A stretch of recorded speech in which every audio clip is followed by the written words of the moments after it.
नमस्कार दर्शकों, ब्रेक के बाद आप सभी का मैं स्वागत करती हूं।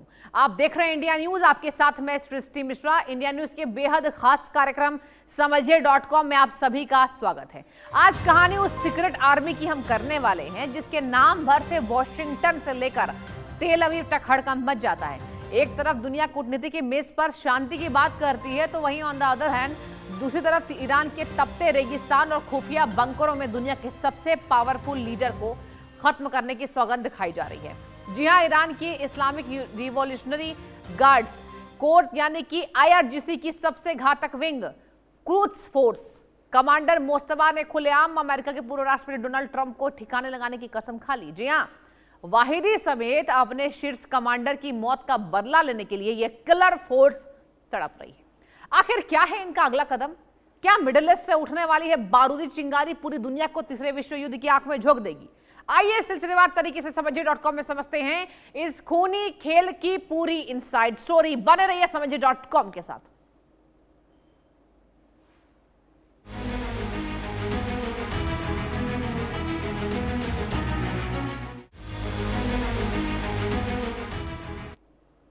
चलिए, कहानी नंबर 1, मोस्तफा की खूनी सौगंध क्या है? मोस्तफा की कसम में ट्रंप की मौत का काउंटडाउन है। इसे हालात की कहानी के अनुसार समझाती हूं। आधी रात का वक्त था। ईरान की राजधानी तेहरान के खुफिया बंकर में मोमबत्तियों की मध्यम रोशनी के बीच कुछ लोग इकट्ठा थे। कमरे की दीवार पर जनरल कासिम सुलेमानी और हाल ही में कथित तौर पर मारे गए कमांडर वाहिदी की तस्वीरें टंगी थी। ठीक उसी तस्वीर के सामने खड़ा होकर शख्स चिल्लाता है, जब तक ट्रंप का खून इस धरती पर नहीं गिरेगा तब तक हमारी बंदूकें शांत नहीं होंगी। यह आवाज किसी और सैनिक की नहीं थी बल्कि क्रूज फोर्स के नए रणनीतिकार मोस्तफा की थी। मोस्तफा की यह कसम कोई खोखली धमकी नहीं है दर्शक, बल्कि ये ईरान की उस सीक्रेट किलर फोर्स का आधिकारिक आदेश है जो विदेशों में जाकर टारगेट किलिंग करने के लिए जानी जाती है। पेंटागन के बंद कमरों में इस वक्त इसी कसम को लेकर फाइलें पलटी जा रही हैं। अमेरिकी खुफिया एजेंसियां जानती हैं कि क्रूज फोर्स जब कसम खाती है तो वह सालों तक अपने शिकार का पीछा करती रहती हैं। ट्रंप की सुरक्षा इस वक्त दुनिया में सबसे ज्यादा है, लेकिन मोस्तफा का प्लान सुरक्षा के इसी अभेद्य किले को भेदने का है। ईरान के सर्वोच्च नेता का वरदस्त प्राप्त मोस्तफा ने अपनी इस कसम को पूरा करने के लिए सुसाइड स्क्वाड को एक्टिवेट कर दिया है। यह कहानी सिर्फ एक देश के गुस्से की नहीं है, बल्कि ये कहानी है दुनिया के सबसे ताकतवर देश के पूर्व राष्ट्रपति के सिर पर लटकती मौत की तलवार की। अब चलिए इनसाइड स्टोरी में एक और तथ्य आपको बताऊंगी। इतिहास गवाह इस बात को लेकर है कि जंग केवल मैदान पर नहीं बल्कि परछाइयों में लड़ी जाती है। क्रूज फोर्स इसी परछाई का दूसरा नाम है। आईआरजीसी की इस विशिष्ट स्वदेशी विदेशी शाखा का गठन इसलिए किया गया था ताकि ईरान की सीमाओं से बाहर जाकर दुश्मनों का सफाया किया जा सके। इनके सैनिक आम यूनिफॉर्म नहीं पहनते, इनके पास कोई तय मिलिट्री बेस नहीं होता। ये लेबनान के पहाड़ों से लेकर सीरिया के खंडरों और यमन के रेगिस्तान तक फैले हुए हैं। जब अमेरिकी CIA और इजराइल की मोसाद सो रही होती है ना, तब क्रूज फोर्स के स्लीपर सेलेक्टिव होते हैं। वाहिदी की मौत ने इस फोर्स को पागल कर दिया है। वाहिदी सिर्फ एक कमांडर नहीं थे बल्कि वे इस खुफिया तंत्र की रीढ़ की हड्डी थे। उनकी मौत के बाद अब क्रूज फोर्स के ऑपरेशंस में एक नया पैटर्न देखा जा रहा है। अब ये सिर्फ बचाव नहीं कर रहे हैं बल्कि ये सीधे ऑफेंसिव मोड पे आ चुके हैं। दुनिया भर के एयरपोर्ट्स, होटल और दूतावासों में इनके जासूसों की हलचल बढ़ गई है। यह एक ऐसी फोर्स है जो पैसे से नहीं बल्कि कई मजहबी जुनून और बदले की भावना से चलती है।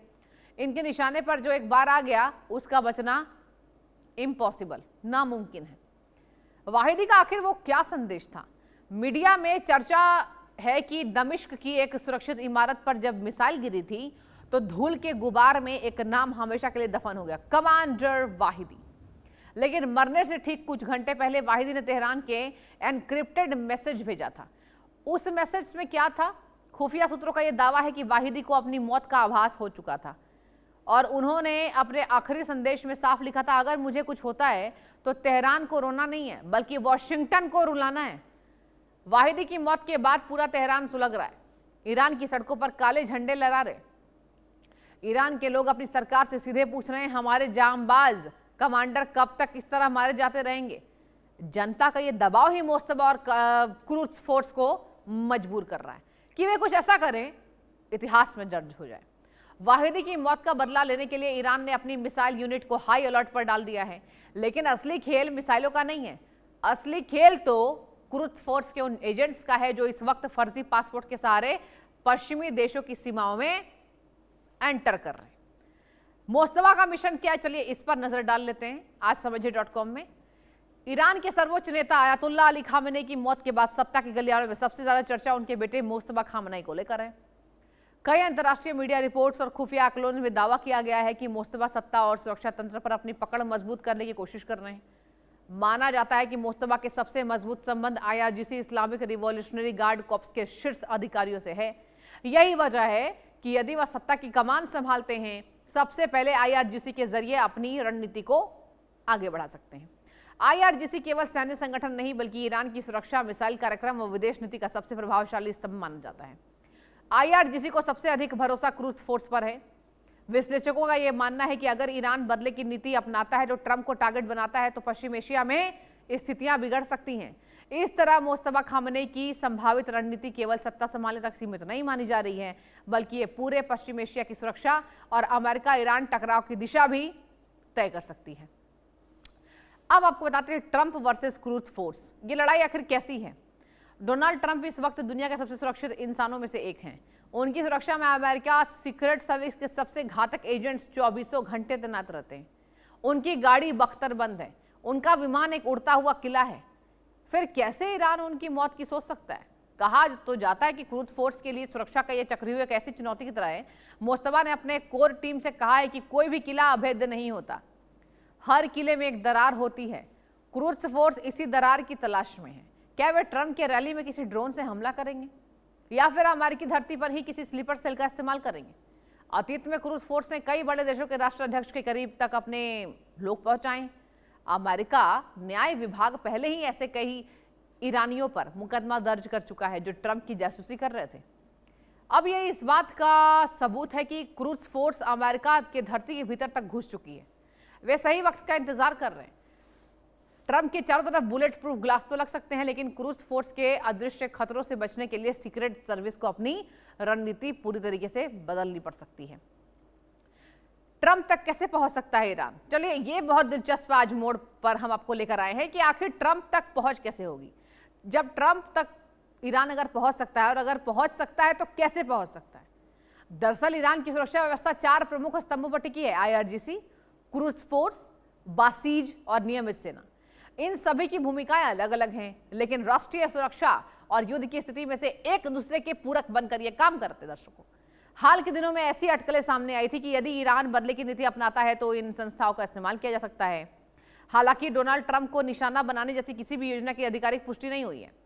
IRGC को ईरान की सबसे शक्तिशाली सैन्य इकाई माना जाता है। इसके भीतर मौजूद क्रूज फोर्स विदेशों से गुप्त अभियान, सहयोगी संगठन से संपर्क और रणनीतिक ऑपरेशन के लिए जानी जाती है। और वही बासीज एक अर्धसैनिक स्वयंसेवी संगठन है जो संकट के समय आंतरिक सुरक्षा और जन समर्थन जुटाने में निर्णायक मोड पर रहता है। दूसरी ओर नियमित ईरानी सेना देश की सीमाओं की रक्षा और पारंपरिक युद्ध की जिम्मेदारी संभालती है।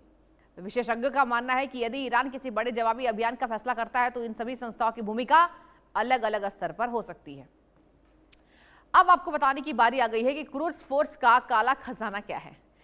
एक बड़ी जंग लड़ने के लिए सिर्फ बारूद की जरूरत नहीं होती है, बल्कि पैसों की समंदर की जरूरत होती है। क्रूज फोर्स पर दुनिया भर के प्रतिबंध लगे हैं, दुनिया भर में बैन लगे हुए हैं, उनका बैंकिंग सिस्टम फ्रीज है, फिर भी उनके पास हथियार और पैसों की कोई कमी नहीं है। आखिर कैसे? समझिए इसके पीछे का काला अर्थशास्त्र। क्रूज फोर्स मिडिल ईस्ट में तेल की तस्करी, ड्रग्स के नेटवर्क, फर्जी शेल कंपनियों के जरिए अरबों डॉलर कमाती है। यह पैसा किसी सरकारी खाते में नहीं जाता, बल्कि सीधे क्रूज फोर्स के चीफ के बैग में पहुंच जाता है। इसी काले धन के दम पर लेबनान में हिजबुल्ला, यमन में हती और गाजा में हमास फल फूल रहे हैं। प्रॉक्सी जिसको कहता है अमेरिका। वाहिदी इसी वित्तीय नेटवर्क के सबसे बड़े उस्ताद थे। उन्होंने एक ऐसा सिस्टम बनाया था जिसे अमेरिका ट्रेजरी विभाग भी क्रैक नहीं कर पाया। अब मोस्तफा इसी पैसे का इस्तेमाल ट्रंप की हत्या की साजिश रचने और खामने का बदला लेने कर रहे हैं। दुनिया की बड़ी बड़ी एजेंसियां हैरान है कि बिना वैध बैंकिंग के ये किलर फोर्स दुनिया भर में अपने ऑपरेशंस को कैसे फंड कर रही है। यानी कि काला सच क्या है क्रूज फोर्स का। अब जिस क्रूज फोर्स पर ईरान का सबसे ज्यादा भरोसा है, इसके बारे में थोड़ा विस्तार आपको मैं देना चाहूंगी। ईरान की क्रूज फोर्स IRGC यानी इस्लामिक रिवॉल्यूशनरी गार्ड कॉर्प्स की विदेशी अभियान वाली विशेष शाखा। इसकी स्थापना 1980 के दशक में अंत में हुई थी। इसका काम क्या है? ईरान के सीमाओं के बाहर खुफिया सैन्य रणनीतिक अभियान चलाना, सहयोगी संगठनों को प्रशिक्षण, हथियार, धन, सलाह, ईरान के क्षेत्रीय प्रभाव को बढ़ाना है। यह सीधे ईरान के सर्वोच्च नेता को जवाबदेही होती है, इसलिए इसे देश की सबसे प्रभावशाली सैन्य इकाइयों में गिना जाता है। क्रूज फोर्स पारंपरिक सेना की तरह खुलकर युद्ध नहीं लड़ती, याद रखिए। इसकी कार्यशैली गुप्त नेटवर्क, स्थानीय सहयोगी संगठन, खुफिया सूचनाओं और विशेष अभियानों पर टिकी हुई मानी जाती है। कई पश्चिमी देशों का आरोप है कि इसने लेबनान, इराक, सीरिया, यमन, अन्य क्षेत्रों में ईरान समर्थक समूहों को संगठित और प्रशिक्षित किया, यानी कि ट्रेनिंग दिया है, जबकि ईरान इसे अपनी वैध सुरक्षा और क्षेत्रीय नीति का हिस्सा बताता है। क्रूज फोर्स का सबसे चर्चित चेहरा कौन है? जनरल कासिम सुलेमानी, जिनकी 2020 में बगदाद में अमेरिकी ड्रोन हमले में मौत हो गई थी। उनके बाद इस्माइल कानी कमांडर बने। हाल के वर्षों में इजराइल ने भी क्रूज फोर्स के कई ठिकानों और वरिष्ठ अधिकारियों को निशाना बनाने का दावा किया। एक्सपर्ट्स के अनुसार क्रूज फोर्स की ताकत उसकी गोपनीय कार्यशैली, क्षेत्रीय नेटवर्क और लंबे समय से बने सहयोगी संगठन में थे। हालांकि इसके कई अभियानों और आरोपों को लेकर अलग अलग देशों के दावे और प्रतिदावे मौजूद हैं। अब चलिए आपको बताने की बारी आ गई है कि गुस्से में है मुस्तफा खामेनी। जब कासिम सुलेमानी मारा गया दर्शकों, तो दुनिया ने सोचा कि क्रूज फोर्स खत्म हो गई, लेकिन ईरान की कोख से खतरनाक चेहरे निकलते गए। अली खामेनी की मौत हुई तो मुस्तफा सुप्रीम लीडर बने, जिसे माना जाता है कि ईरान की जनता काफी पसंद करती है। कहते हैं कि मुस्तफा धार्मिक कूटनीति और क्रूर मिलिट्री ऑपरेशंस के घातक मिश्रण हैं। ये वक्त कैमरे के सामने बहुत कम आते हैं। अब देखिए, कई महीनों से उन्हें लोग ढूंढ रहे हैं, लेकिन ईरान के फैसले लेने वाले बंद कमरों में उनकी तूती बोलती है। मुस्तफा का मानना है कि अमेरिका को केवल धमकियों से नहीं डराया जा सकता है, उसे खून का स्वाद चखाना होगा। यह भी चर्चा है कि वाहिदी की मौत के बाद मुस्तफा ने क्रूज फोर्स की कमान पूरी तरीके से अपने हाथों में ले ली है। उसने कसम खाई है कि वह तब तक चैन से नहीं बैठेगा जब तक कि ट्रंप और उन तमाम जनरलों को खत्म नहीं कर देगा जिनके वजह से ईरान के खिलाफ ऑपरेशंस को मंजूरी दी गई थी। मुस्तफा के इसी अटैकिंग रुख से खुद ईरान के भीतर कुछ लिबरल नेता डरे हुए हैं। जी हाँ, ये सच है। अब चलिए आपको बताते हैं एक्सिस ऑफ रेजिस्टेंस का जाल। ईरान के वो हाथ जो दुनिया को दहलाते हैं, यानी प्रॉक्सी वॉर्स। इसे समझिए, क्रूज फोर्स खुद कभी सामने आकर युद्ध का ऐलान नहीं करती। उनका तरीका है प्रॉक्सी वॉर, यानी दूसरे के कंधों पर बंदूक रखकर चलाना। मिडिल ईस्ट में फैले उनके प्रॉक्सी नेटवर्क को एक्सिस ऑफ रेजिस्टेंस कहा जाता है। यमन से जब हथी विद्रोही लाल सागर में अमेरिकी जहाजों पर मिसाइल दागते हैं, तो उसके पीछे का दिमाग क्रूज फोर्स का होता है। लेबनान से जब हिजबुल्ला इजराइल पर रॉकेट बरसाता है, तो उसके पीछे की फंडिंग क्रूज फोर्स की होती है। अयातुल्ला अली खामेनी की मौत का बदला लेने के लिए मुस्तफा इसी प्रॉक्सी नेटवर्क को एक साथ एक्टिव कर रहे हैं। सोचिए, अगर एक ही वक्त पर इराक, सीरिया, लेबनान और यमन से अमेरिकी ठिकानों पर हमले शुरू हो जाए तो क्या होगा? अमेरिका असमंजस में पड़ जाएगा कि वह किस से लड़े। क्रूज फोर्स का यही सबसे बड़ा हथियार है। वह अपने दुश्मन को हजार जख्म देकर धीरे धीरे मारना चाहती है, और खामेनी की मौत की बदला रणनीति को और तेज कर देगा कि आखिर अयातुल्ला अली खामेनी की मौत का बदला आखिर ईरान ले कैसे। क्रूज का डिजिटल जिहाद क्या है? बदले की यह जंग सिर्फ जमीन, आसमान या समुद्र तक सीमित नहीं है। क्रूज फोर्स ने अब एक नया मोर्चा खोल लिया है, डिजिटल जिहाद। क्रूज फोर्स के पास अपने ही बेहद अत्याधुनिक और खतरनाक साइबर आर्मी है। खामेनी और वाहिदी की मौत के तुरंत बाद अमेरिका बुनियादी ढांचे पर साइबर हमलों की बाढ़ आ गई। ईरान के वे हैकर्स अमेरिकी पावर ग्रिड, पानी की सप्लाई के सिस्टम और मिलिट्री कम्युनिकेशन नेटवर्क में सेंध लगाने की कोशिश कर रहे हैं। मुस्तफा का मानना है कि ट्रंप को शारीरिक रूप से नुकसान पहुंचाने से पहले अमेरिका को आर्थिक और डिजिटल रूप से अपाहिज कर देना चाहिए। अगर क्रूज फोर्स अमेरिका के किसी बड़े शहर की बिजली गुल करने में कामयाब हो जाती है, तो यह वाहिदी की मौत का एक बड़ा डिजिटल बदला होगा। वॉशिंगटन के साइबर एक्सपर्ट्स इस वक्त रेड अलर्ट पर हैं, क्योंकि ईरान के हैकर्स अमेरिकी सिस्टम को पूरी तरह नष्ट करने वाले मेलवेयर का इस्तेमाल कर सकते हैं। मेलवेयर का, जी हाँ। अब गद्दारी, मौत और मोसाद, इस पर चलिए बात करते हैं। कमांडर वाहिदी की मौत की कहानी किसी सस्पेंस थ्रिलर फिल्म जैसी है। कहा जाता है कि दमिश्क के उस तथाकथित सेफ हाउस की जानकारी सिर्फ 5 लोगों को थी। फिर इजराइल की खुफिया एजेंसी मोसाद को कैसे पता चला कि वाहिदी उस वक्त वहीं मौजूद थे? क्रुज फोर्स के भीतर इस वक्त एक बड़ा विच हंट चल रहा है। मोस्तफा को शक है कि उनके अपने ही किसी गद्दार ने वाहिदी को लोकेशन दुश्मनों को बेच दी। अब सोचिए, यह गद्दारी कदम फोर्स के इतिहास का सबसे बड़ा धब्बा है। बदला लेने से पहले मोस्तफा अपने घर की सफाई कर रहे हैं। चर्चा यह भी है कि तेहरान और दमिश्क में कई हाई रैंकिंग अफसरों से पूछताछ की गई है। मोस्तफा का मानना है कि जब तक घर का गद्दार खत्म नहीं करेंगे वो, तब तक ट्रंप के खिलाफ उनका मिशन कामयाब नहीं हो पाएगा। वाहिदी की मौत ने क्रूज फोर्स को अंदर से झकझोर कर रख दिया, क्योंकि वाहिदी देखिए टॉप सैन्य कमांडर थे और कहा जाता था कि जैसे डिसीजंस वाहिदी ले सकते थे, अब ऐसा कोई नहीं। कहा जा रहा है कि दुनिया का सबसे बड़ा डर अब सच होने की कगार पर है। वाहिदी की मौत और मोस्तफा की कसम के बाद ईरान के परमाणु कार्यक्रम की रफ्तार अचानक 10 गुना बढ़ गई। अमेरिका ने इसी पर बैन लगाने की बात कही थी। खुफिया रिपोर्ट्स के मुताबिक ईरान ने अपने सेंट्रीफ्यूज को दिन रात चलाना शुरू कर दिया है और वह यूरेनियम को परमाणु बम बनाने के स्तर तक संवर्धित कर चुका है। क्रूज फोर्स का मानना है कि अमेरिका और इजराइल को रोकने का एकमात्र तरीका है परमाणु संतुलन। अगर ईरान के पास परमाणु बम आ जाता है तो क्रूज फोर्स को छूने की हिम्मत दुनिया की कोई ताकत नहीं कर पाई। मोस्तफा इस परमाणु ट्रिगर का इस्तेमाल ट्रंप और अमेरिका को ब्लैकमेल करने के लिए करना चाहते हैं। यह बदला सिर्फ एक व्यक्ति की मौत का नहीं होगा, बल्कि पूरे वैश्विक पावर स्ट्रक्चर को बदलने का होगा। दुनिया सांस रोक कर देख रही है कि क्या ईरान परमाणु हथियार बनाने की तैयारी कर रहा है, जो मिडिल ईस्ट में कयामत की शुरुआत हो सकती है। सुसाइड ड्रोन्स के खूनी खेप, इस पर चलिए अब चर्चा करते हैं समझिए.com में। ईरान के रेगिस्तान में एक नई फैक्ट्री दिन रात काम कर रही है। यहां बन रहे शहीद सीरीज के नए सुसाइडल ड्रोन्स। ये ड्रोन आर्म ड्रोन से बिल्कुल डिफरेंट है। ये रडार की नजर में नहीं आते हैं, इनका निशाना अचूक होता है। क्रूज फोर्स ने इन ड्रोन्स की एक बड़ी खेप अपने सीक्रेट बंकरों में जमा कर ली। मोस्तफा का प्लान इन ड्रोन्स के जरिए अमेरिका के मिलिट्री बेस और इजराइल के शहरों तक एक साथ mother of all drone attacks करने का है। वाहिदी खुद ड्रोन टेक्नोलॉजी के बड़े प्रशंसक थे और उन्होंने ही क्रूज फोर्स को इस मामले में डिपेंडेंट किया है, आत्मनिर्भर बनाया है। अब उनकी मौत का बदला लेने के लिए इन्हें लॉन्च करने की तैयारी है ईरान की। अमेरिकी पैट्रियट मिसाइल डिफेंस सिस्टम भी इन ड्रोन्स के झुंड के सामने फेल हो सकता है।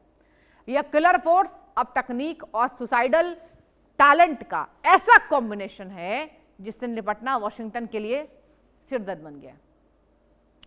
अब आपको बताते हैं रेड कारपेट पर खून क्या चल रहा है। दुनिया भर के राजनयिक इस वक्त खौफ में हैं। क्रूज फोर्स का इतिहास रहा है कि वे दुश्मनों को वहां मारते हैं जहां वे सबसे सुरक्षित महसूस करते हैं। मोस्तफा की हिट लिस्ट में केवल डोनाल्ड ट्रंप का नाम नहीं है, बल्कि उन अमेरिकी राजदूतों और राजनयिकों के नाम भी शामिल है जो मिडल ईस्ट और यूरोप में तैनात है। सूत्र ये बता रहे हैं कि खुफिया अलर्ट जारी किया गया है और क्रूज फोर्स के हिट स्क्वाड्स विदेशी धरती पर अमेरिकी दूतावासों को निशाना बना सकते हैं। अयातुल्ला अली खामेनी की मौत का बदला लेने के लिए किसी भी बड़े देश को उस संप्रभुता को ताक पर रखने के लिए ईरान तैयार है, चाहे लंदन हो, पेरिस हो या फिर कोई बड़े एशियाई देश। क्रूज फोर्स के स्लीपर सेल्स को हरी झंडी मिल चुकी है। यह एक ऐसा युद्ध है जो किसी सीमाओं को नहीं मानता। राजनयिकों की गाड़ियों पर मैग्नेटिक बम चिपकाना या उनके खान पान में जहर मिलाना क्रूज फोर्स के पुराने तौर तरीके रहे हैं और अब और ज्यादा घातक रूप में क्रूज फोर्स सामने आने वाले हैं। अब आपको बताते हैं सीरिया के खंडरों में छिपी मिसाइलें। सीरिया का युद्ध भले ही धीमा पड़ गया हो, लेकिन क्रूज फोर्स के लिए सीरिया आज भी सबसे बड़ा लॉन्च पैड है। दमिश्क और होम्स के खंडर के नीचे ईरान ने सुरंगों का एक ऐसा जाल बनाया है जहां लंबी दूरी की बैलिस्टिक मिसाइल तैनात है। वाहिदी अपनी मौत से पहले इसी मिसाइल नेटवर्क को मजबूत कर रहे थे। मोस्तफा का मानना है कि सीरिया से दागी गई मिसाइल इजराइल को संभलने का मौका नहीं देगी। अमेरिकी सैटेलाइट्स लगातार इन सुरंगों की तस्वीर ले रहे हैं, लेकिन क्रूज फोर्स इतनी शातिर है कि वे अपनी मिसाइलों को पलक झपकते ही एक जगह से दूसरी जगह शिफ्ट कर देते हैं। खामेनी और वाहिदी की मौत का बदला लेने के लिए इन मिसाइलों के टारगेट सेट कर दिए गए हैं। तेल अवीव की गगनचुंबी इमारतें और अमेरिकी नेवी के ठिकाने इस वक्त क्रूज फोर्स की मिसाइलों को सीधी जाद में है। यह बारूद का वो ढेर है जिसने बस एक चिंगारी सुलगने की देर है, और अगर ये चिंगारी सुलग गई तो दुनिया तबाही देखेगी। और अब आपको बताएं कि जिस तरीके से यहां पर ईरान की बड़ी तैयारी देखने को मिल रही है जनरल वाहिदी की मौत के बाद, सुलेमानी की मौत के बाद। हालांकि सुलेमानी तो पहले ही मार दिए गए थे, लेकिन अब तक गुस्सा है। तो समझिए.com में ईरान की तकनीक, ईरान की स्ट्रेटजी बताने की हमने पूरी कोशिश की है। और आज समझिए.com में इतना ही। मुझे दीजिए इजाजत, एक छोटे से ब्रेक के लिए रुक रहे हैं, कहीं मत जाइए, देखते रहिए इंडिया न्यूज।